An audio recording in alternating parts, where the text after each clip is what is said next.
ನಮಸ್ಕಾರ. ಬನ್ನಿ, ಇವತ್ತು ನಾವೊಂದು ವಿಶೇಷವಾದ ಪಯಣ ಹೊರಡೋಣ. ಸಾವಿರಾರು ವರ್ಷಗಳ ಇತಿಹಾಸವನ್ನ ತನ್ನಲ್ಲಿಟ್ಕೊಂಡಿರೋ ಬಾಗಲಕೋಟೆಯ ಕಥೆಯನ್ನ ಕೇಳೋಣ. ಇದು ಬರೀ ಒಂದು ಜಿಲ್ಲೆಯ ಕಥೆಯಲ್ಲ, ಇದು ಕಾಲದ ಜೊತೆಗಿನ ಒಂದು ಅದ್ಭುತ ಪಯಣ. ಬಾಗಲಕೋಟೆ ಅಂದ್ರೆ ಏನು ಅಂತ ಒಂದೇ ಮಾತಿನಲ್ಲಿ ಹೇಳೋದಾದ್ರೆ ಅದೊಂದು ಅದ್ಭುತ ಜೋಡಿ. ಒಂದು ಕಡೆ ಶಿಲೆಗಳಲ್ಲಿ ಕವಿತೆ ಅಂದ್ರೆ ಕಲ್ಲಿನಲ್ಲೇ ಅರಳಿದ ಕಲೆ ಪರಂಪರೆ, ಮತ್ತೊಂದು ಕಡೆ ಜಲದಲ್ಲಿ ಜೀವ ಅಂದ್ರೆ ನದಿಗಳಿಂದ ಹಸಿರಾಗಿರೋ ಇವತ್ತಿನ ಕೃಷಿ ಕೈಗಾರಿಕೆ. ಈ ಎರಡೂ ಸೇರಿ ಆಗಿರೋದೇ ಇವತ್ತಿನ ಬಾಗಲಕೋಟೆ. ಬಾಗಲಕೋಟೆಯ ಇತಿಹಾಸದ ಬೇರುಗಳು ಎಷ್ಟು ಆಳ ಅಂದ್ರೆ ಕ್ರಿಸ್ತಪೂರ್ವದಲ್ಲೇ ಇಲ್ಲಿ ನಾಗರಿಕತೆ ಇತ್ತು ಅನ್ನೋದಕ್ಕೆ ಸಾಕ್ಷಿಗಳಿವೆ.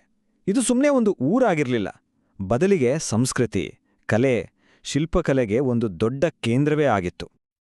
ಆದ್ರೆ ಬಾಗಲಕೋಟೆಯ ಹೆಸರು ನಿಜವಾಗ್ಲೂ ಇತಿಹಾಸದಲ್ಲಿ ರಾರಾಜಿಸೋಕೆ ಶುರುವಾಗಿದ್ದು ಬಾದಾಮಿ ಚಾಲುಕ್ಯರ ಕಾಲದಲ್ಲಿ. 6ರಿಂದ 8ನೇ ಶತಮಾನ. ಆ ಕಾಲವನ್ನ ಈ ಪ್ರದೇಶದ ಒಂದು ಸುವರ್ಣಯುಗ ಅಂತಾನೆ ಗರಿಬೋದು. ಅದಕ್ಕೊಂದು ಅದ್ಭುತ ಉದಾಹರಣೆ ಅಂದ್ರೆ ಐಹೊಳೆ. ಐಹೊಳೆಯನ್ನ ದೇವಾಲಯಗಳ ನರ್ಸರಿ ಅಂತ ಕರೀತಾರೆ. ಯಾಕೆ ಗೊತ್ತಾ? ಯಾಕಂದ್ರೆ ಇದು ಬರೀ ದೇವಸ್ಥಾನಗಳಿರೋ ಜಾಗ ಅಲ್ಲ.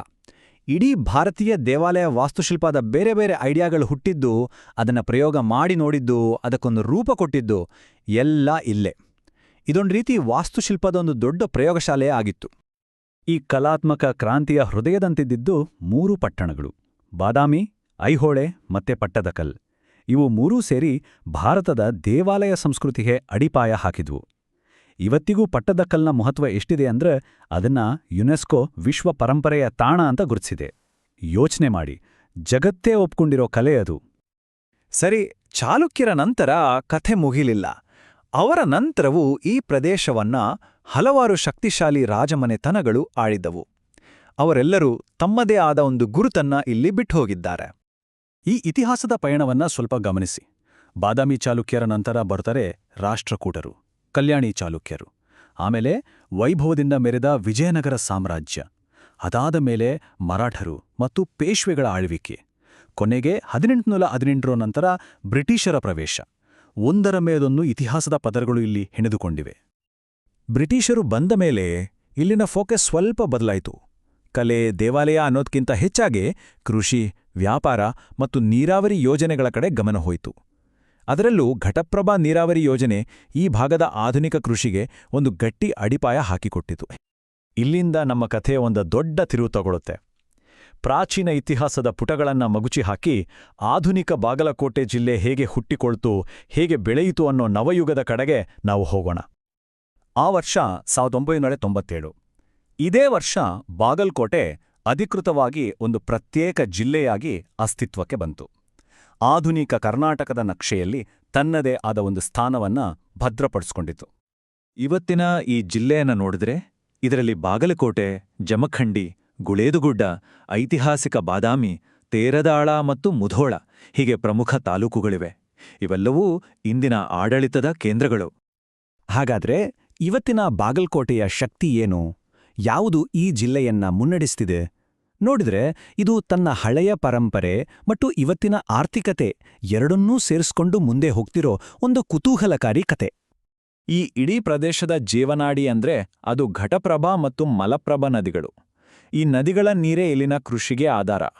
ಒಣನೆಲವನ್ನ ಹಸಿರು ಹೊಲಗಳಾಗಿ ಬದಲಾಯಿಸಿದ ಕೀರ್ತಿ ಈ ನದಿಗಳಿಗೆ ಸಲ್ಲಬೇಕು. ಇವತ್ತಿನ ಬಾಗಲಕೋಟೆಯ ಆರ್ಥಿಕತೆಯನ್ನ 4 ಭಾಗಗಳಾಗಿ ನೋಡಬಹುದು. ಮೊದಲನೇದು ಕೃಷಿ. ಇಲ್ಲಿ ಕಬ್ಬು ಮುಖ್ಯ ಬೆಳೆ, ಹಾಗಾಗಿಯೇ ಇಲ್ಲಿ ಸಕ್ಕರೆ ಕಾರ್ಖಾನೆಗಳು ಜಾಸ್ತಿ. ಎರಡನೇದು ಪ್ರವಾಸೋದ್ಯಮ. ಪಟ್ಟದಕಲ್ಲಂತಹ ಐತಿಹಾಸಿಕ ತಾಣಗಳು ಪ್ರವಾಸಿಗರನ್ನ ಸೆಳೆಯುತ್ತಿವೆ. ಮೂರನೇದು ಇಂಧನ. ಆಲಮಟ್ಟಿ ಅಣೆಕಟ್ಟು ಜಲವಿದ್ಯುತ್ ಉತ್ಪಾದನೆಯಲ್ಲಿ ದೊಡ್ಡ ಪಾತ್ರ ವಹಿಸುತ್ತೆ. ಇದರ ಜೊತೆಗೆ ಹಾಲುತ್ಪಾದನೆಯೂ ಒಂದು ಪ್ರಮುಖ ಉದ್ಯಮವಾಗಿದೆ. ಆದ್ರೆ ಬಾಗಲಕೋಟೆ ಅಂದ್ರೆ ಬರೀ ಕೃಷಿ ಕಾರ್ಖಾನೆ ಅಷ್ಟೇ ಅಲ್ಲ, ಈ ಮಣ್ಣಿನ ಸಂಸ್ಕೃತಿ ಇವತ್ತಿಗೂ ಜೀವಂತವಾಗಿಲ್ಲ. ಉತ್ತರ ಕರ್ನಾಟಕದ ವಿಶಿಷ್ಟ ಸಂಗೀತ, ಯಕ್ಷಗಾನ, ಜೋಗಳದಂತಹ ಜಾನಪದ ಸಂಪ್ರದಾಯಗಳಿರ್ಬೋದು, ಅಥವಾ ಜಮಖಂಡಿಯಲ್ಲಿ ನಡೆಯೋ ಸಾಂಸ್ಕೃತಿಕ ಕಾರ್ಯಕ್ರಮಗಳೇ ಇರ್ಬೋದು, ಇವೆಲ್ಲವೂ ಇಲ್ಲಿನ ಸಾಂಸ್ಕೃತಿಕ ಶ್ರೀಮಂತಿಕೆಗೆ ಸಾಕ್ಷಿ. ಹಾಗಾದ್ರೆ ಇಡೀ ಕಥೆಯನ್ನ ಒಟ್ಟಿಗೆ ನೋಡೋಣ. ಒಂದು ಕಡೆ ಚಾಲುಕ್ಯರ ಕಲ್ಲಿನ ಕಲೆ, ರಾಷ್ಟ್ರಕೂಟರ ಶಿಲ್ಪ, ವಿಜಯನಗರದ ಆಡಳಿತ, ಹೀಗೆ ಭವ್ಯವಾದ ಒಂದು ಪರಂಪರೆ. ಮತ್ತೊಂದು ಕಡೆ ನೀರಾವರಿ, ಕೃಷಿ, ಪ್ರವಾಸೋದ್ಯಮ, ಜಲವಿದ್ಯುತ್, ಹೀಗೆ ವರ್ತಮಾನದ ಪ್ರಗತಿ. ಗತಕಾಲ ಮತ್ತು ವರ್ತಮಾನದ ನಡುವೆ ಒಂದು ಅದ್ಭುತ ಸೇತುವೆಯನ್ನ ಕಟ್ಟಿದ ಹಾಗೆ ಇದೆ. ಹಾಗಾದ್ರೆ ಬಾಗಲಕೋಟೆಯ ಕಥೆಯನ್ನ ಒಂದೇ ವಾಕ್ಯದಲ್ಲಿ ಹೇಗೆ ಹೇಳ್ಬೋದು?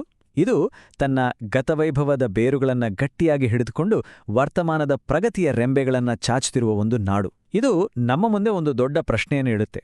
ತನ್ನ ಪರಂಪರೆ ಮತ್ತು ಪ್ರಗತಿ ಈ ಎರಡನ್ನೂ ಸಮತೋಲನ ಮಾಡಿಕೊಂಡು ಸಾಕ್ತಿರುವ ಬಾಗಲಕೋಟೆಯ ಮುಂದಿನ ಅಧ್ಯಾಯ ಹೇಗಿರ್ಬೋದು?